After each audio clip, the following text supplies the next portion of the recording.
Hello and welcome to Kingston Now. I'm Jimmy Buff. This week we revisit some timely topics and people. Later in the show we'll tell you what's new for kids this semester at the Little Gym in Kingston. Single stream recycling has come to town and we'll tell you about that too. It's autumn and a great way to see fall foliage is from the water, and we'll tell you the best way to do that. And we'll start with a recap of the Burning of Kingston historical reenactments. Ed Ford is the historian for the city of Kingston, and he described to us what happened 236 years ago today. They landed 1,200 men at Kingston Point in a cove, and they landed 400 men right about where we are now, so that they could both proceed, march uptown, and meet at Delaware Avenue and go ahead. No one fired at them. There is a story that there were muskets and militia available, but there were 1,600 British troops, and that was too much to overcome. And George Clinton, who was marching up from the south, only had 200, and he got here just in time to see Kingston burning. So they proceeded up to the town. All the people had left. Well, they had all fled. They knew what was going to happen because that's what they did in settlements. They burned them. They burned things. That was the biggest punishment they could think of. And so everyone left. No one was killed, but they torched every building and every barn and the church, the brewery, the courthouse, everything was burned by the British.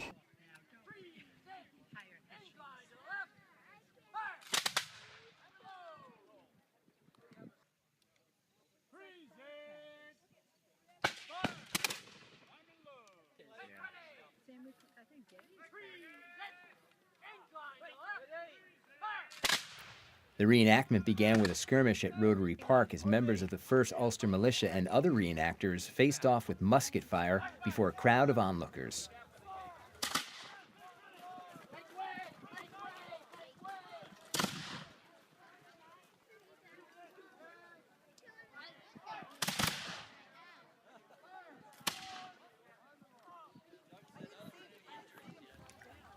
Several running battles were waged before the colonials fled through the bushes.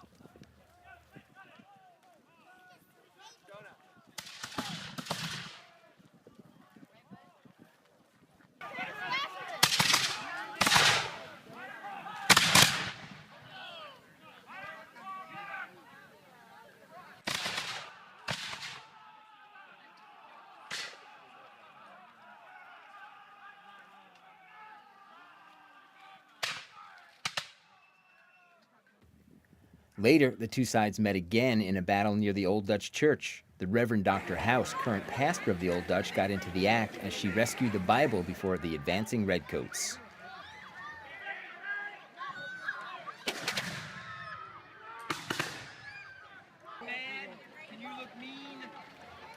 The colonials had a cannon, and its blast rattled windows and eardrums, but the British had the numbers.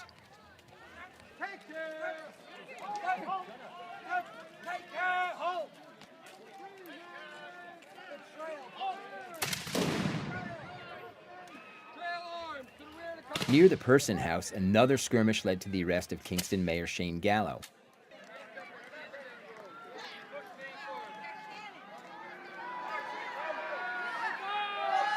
Gallo was put on trial, much to the dismay of the assembled crowd, but after some deft legal maneuvering found himself acquitted. We asked the mayor how it felt to be found innocent of treason. So you were found innocent, Mayor? Yes, sir. How does that make you feel? Vindicated. Was that tougher than a common council meeting, that trial? Actually, no. I'd rather look forward to this. This is a better gauntlet. Someone made a good suggestion as a sentence. They wanted to throw me in a sinkhole. That probably would have been a good thing as opposed to being hung. So, had you been mayor in 1777, would you have advised the residents to stay and fight or flee? don't let them hear me, okay, because I was just found not guilty. Stay and fight. You're watching Kingston Now. Next up, what's new at the Little Gym in Kingston?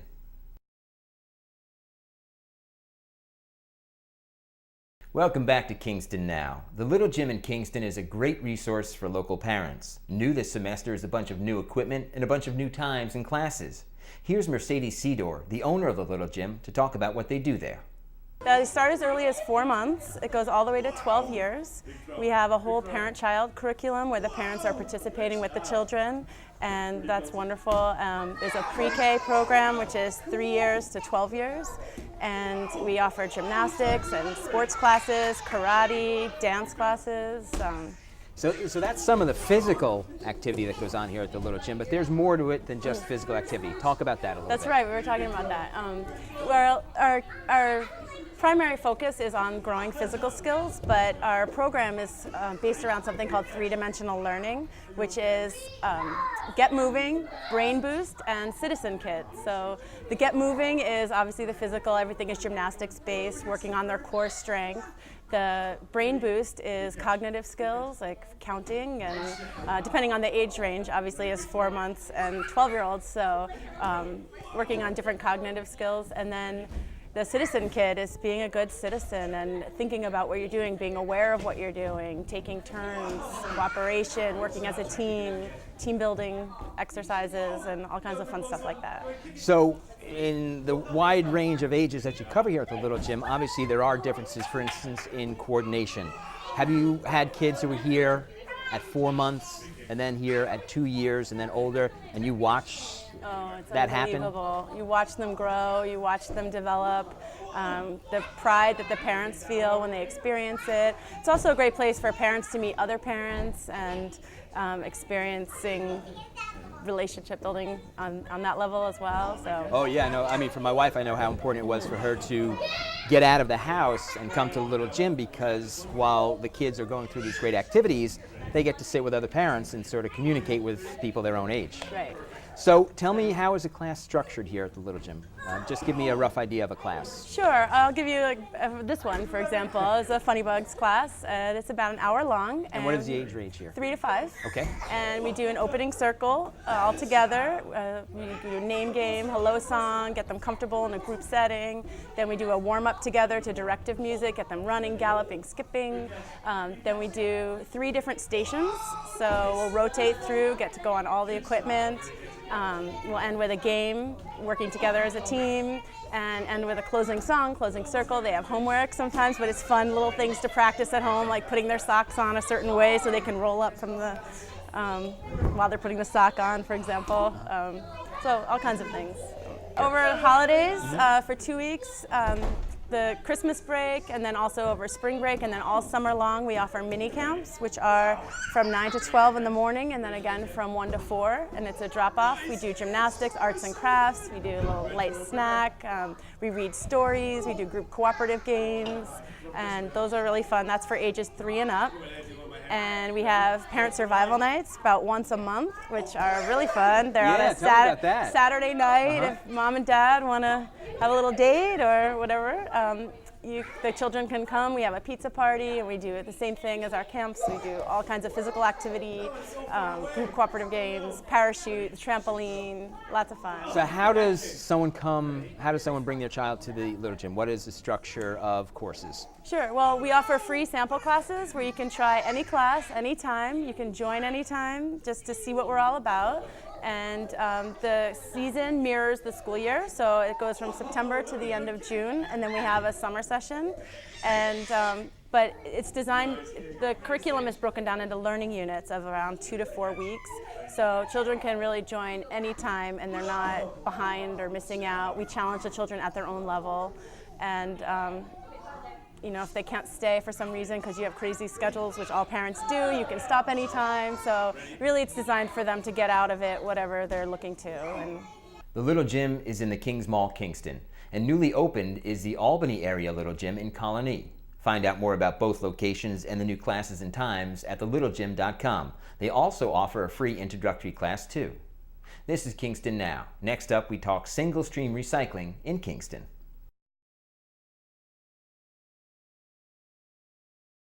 This is Kingston Now.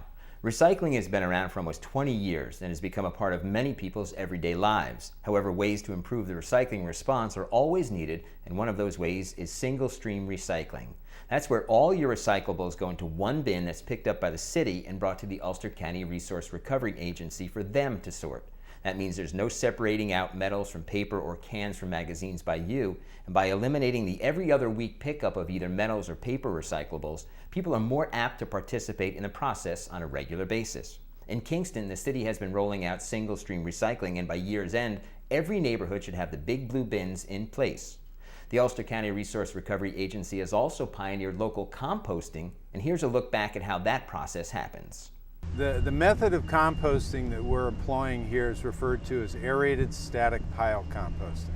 And what that means is we induce airflow through the mix, and by doing that maintain aerobic conditions in the pile. And there's a lot of benefits from doing that. One, we derive a lot of heat. The microbes that are doing all the work for us generate a tremendous amount of heat, and with that heat we're destroying parasites, pathogens, and weed seeds in the mix. By maintaining aerobic conditions, we're also mitigating impacts from odor. Most people think that compost systems will stink up the neighborhood, but in fact we're brought in to mitigate those sorts of problems in many, many cases using this very technology. It's a much faster process, and in the end it produces a much better quality finished product. Now, how will you aerate the raw material? How does that happen? We use an electric blower. It can be plugged in, or we actually have solar systems that we can run these with as well. And the blower, it's a high pressure, high volume blower, so that when it turns on, a tremendous volume of air under high pressure comes out of it. We feed that air into an aeration manifold, which then directs the air into lateral pipes that sit on the ground beneath the pile. When the blower kicks on, the air goes into the pipes, through the holes in the pipes, and then up through the mix to displace the CO2 and any of the other off gases and replace it with oxygen in the system. And the decomposition of the material will produce this heat year-round? Absolutely, absolutely. As a matter of fact, with Okra's system up in Syracuse, we started on December 5th. On December 6th, it was snowing, and they didn't see above freezing temperatures for about 6 months, and we composted throughout that period of time. So absolutely, a tremendous amount of heat is generated, and you can do this year-round. So what will be the end product? Well, it's a very stable product, what we call compost. Generally, the wood chips will be screened out. It'll have a soil-like consistency, very high organic content, and it's used as a soil component or a soil blend, and adds a tremendous amount of nutrients, organic matter, and well as the biology, the microbes. That's actually the secret of compost in soil. The wood chips, of course, are reused then? Absolutely. As well? Yep. So it's a really sustainable system. Completely sustainable. How much raw material, organic raw material, is required to make, say, 50 pounds of compost? Is there a formula for that? Well, 50 pounds, the rule of thumb is 1 cubic yard of raw material going into the compost pile. I've got that wrong. 1 ton of material going into the compost pile will yield 1 cubic yard of finished product. And so that's probably a 3-to-1 reduction when you get shrinkage due to composting, as well as the screening of the coarser material away from the finer material. Initially here in Ulster County, the raw material is going to come from supermarkets and restaurants and institutions like SUNY New Paltz, some of the local colleges as well, maybe some of the hospitals. Do those people have to be trained in sorting properly for what goes into the pile? Absolutely. The key problem, if we have a challenge using food waste as a component in any compost system, it's plastic. And so training of anybody who's handling the food at any stage of the game. So keep the plastic out. Even those little labels on the side of the apples can be problematic. Rubber bands, twist ties, any of those sorts of things that don't decompose will ultimately end up in the compost and need to get screened out. So the more we can educate upstream, the better off we'll be. So you're a scientist, Peter, so I'm going to ask you this question, and hopefully you know the answer. I think you probably do. The amount of raw organics that go into landfills across the country is probably enormous. There's not a lot of compost programs like this happening, I would guess, in the United States at this time. What kind of impact could that have on the environment if this kind of program existed nationwide? Well, it's an excellent question. There actually is a tremendous volume of organic material going into the landfill that, if recovered, could be composted. In the western states where I'm from, there is a pretty expansive infrastructure for it, but even so, they're barely scratching the surface. And so I can't give you any numbers, but it's huge volumes, vast volumes. Now, the other end of the process, the finished compost, it's also an important question. What are you going to do with the compost once you produce it? And the fact is, there's an endless use for that finished product in terms of improving soil quality in residential applications, commercial applications, municipal, but mostly in agriculture. Where we're looking at a problem with food and growing food and sustainability, organic matter going back into the soil is the key to the solution of that problem. High-quality compost is now available from the Ulster County Resource Recovery Agency. The fee is $40 a ton with a $20 minimum, and they'll even load your pickup truck for you. The hours to get compost are Monday through Friday, 8 a.m. to 1 p.m. Next up on Kingston Now, a tip on the best place to see fall foliage. Welcome back to Kingston Now. It's just about peak fall foliage season here in the Catskill Mountains, and while seeing the orange, reds, and yellows blazing brightly on area trees is cool from the ground, seeing those colors from the water is even more amazing. Specifically, we're talking about the Hudson River, and one great way to sightsee this autumn is on the Rip Van Winkle. Here's Rip Van Winkle owner Sandy Henne to tell us more about cruising on the mighty Hudson River. I was a river rat from the time I was born. I lived in Highland underneath the Mid-Hudson Bridge. We always swam in the river. We always had a boat. We always had an aunt and uncle that had a dock down in Highland, so the water was always part of my life. Now, river cruising is much older than 30 years. I mean, you can go back 130 years to where those steam paddle wheelers would come up from New York City on their way to Albany, and those views of the Hudson River are just extraordinary. Was there, though, anything happening in Kingston back in 1980 offering what you were doing? No. When we came to Kingston, the whole downtown was all boarded up. Where the Freeman building is, that was a boarded up area. There were no buildings on the one side of the street as you went down. That was all vacant land. So over the years, things have evolved. The Maritime Center at the time was at 37.5 Broadway, and we hooked up with them and started doing conjunctive tours. And then in 2 years, they moved down and bought the old Myron building, where they're located now. And so we had a symbiotic relationship. So we would do the tours for the people that came to the museum, and it was a good mix for all of us. We're talking about the Maritime Museum. The Maritime Museum, right, yeah. Which has, like Hudson River Cruises, just grown up beautifully in the last 30 years. What was the first boat you took people out on the river? Wasn't the Rip Van Winkle? No, the first boat that we had was called the Marion T. Budd, and it was named after my husband's great aunt, who we loved dearly. What kind of boat was that? A wooden 65-foot boat. And when we started, we were just our thought was we would just sit down at the dock and people would show up at night and do a sunset sail. We were so silly that it didn't work. Nobody wanted to come.